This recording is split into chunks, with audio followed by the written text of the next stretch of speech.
जब मैं बड़ी हो रही थी तो मेरे माता पिता दोनों काम पर जाते थे और कई बार मैं अकेलापन और बहुत दुखी महसूस करती थी। हालांकि मेरे माता पिता अपनी ओर से मुझे आराम महसूस कराने की कोशिश करते थे, मगर कई बार मैं अंदर से अकेलापन महसूस करती थी। तो जो भविष्य में माता पिता बनेंगे, हम ऐसा क्या करें कि हमारे बच्चे ऐसा महसूस ना करें। धन्यवाद। भारत में ये पहली पीढ़ी है जहां महिलाएं काम करने के लिए घर से बाहर निकली हैं, कोई प्रोफेशन चुनकर। वरना क्योंकि हम बड़े पैमाने पर एक कृषि प्रधान समुदाय थे, महिलाएं बस घर के आसपास काम करती थीं और अगर वे खेत पर जाती थीं तो अपने बच्चों को साथ ले जाती थीं।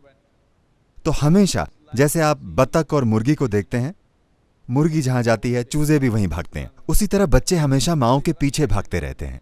तो वो हमेशा अपना काम करती थी और साथ ही उन्हें संभालती थी, देखभाल भी करती थी और इसमें एक खास तालमेल होता था। मगर आज महिलाएं दफ्तर या फैक्ट्री या किसी दूसरे कारोबार में जाती हैं, इसलिए वे अपने बच्चों को वहां नहीं ले जा सकती। ये बाहर कदम रखने वाली महिलाओं की पहली पीढ़ी है, इसलिए समाज में अब भी हमारे पास उचित व्यवस्था नहीं है जहां बच्चों की अच्छी देखभाल हो सके। अब तक समाज में वो सिस्टम, वो सुविधा, वो व्यवस्था नहीं आ पाई है। मैं उम्मीद करता हूं कि ये जल्दी ही हो, क्योंकि ये बहुत जरूरी है। ये मायने नहीं रखता कि वो आपके माता पिता हैं या कोई और, मगर बच्चों को एक प्रेम और परवाह के माहौल की जरूरत होती है। It's very important, just putting nourishment into their… सिर्फ उन्हें सही पोषण देना ही काफी नहीं है, उन्हें थोड़ी देखभाल, ध्यान की जरूरत होती है।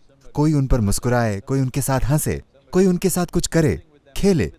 ये बहुत जरूरी है, वरना बच्चे मानसिक तौर पर थोड़े से बीमार होकर बड़े होंगे। ये जरूरी नहीं है कि सिर्फ बच्चों की मां को ही ऐसा करना चाहिए, मगर ऐसा करने के लिए एक समर्पित व्यक्ति होना चाहिए। बच्चे के लिए ये बहुत महत्वपूर्ण है। दुर्भाग्यवश इस समाज में हमारे पास अब भी ऐसी कोई व्यवस्था नहीं है।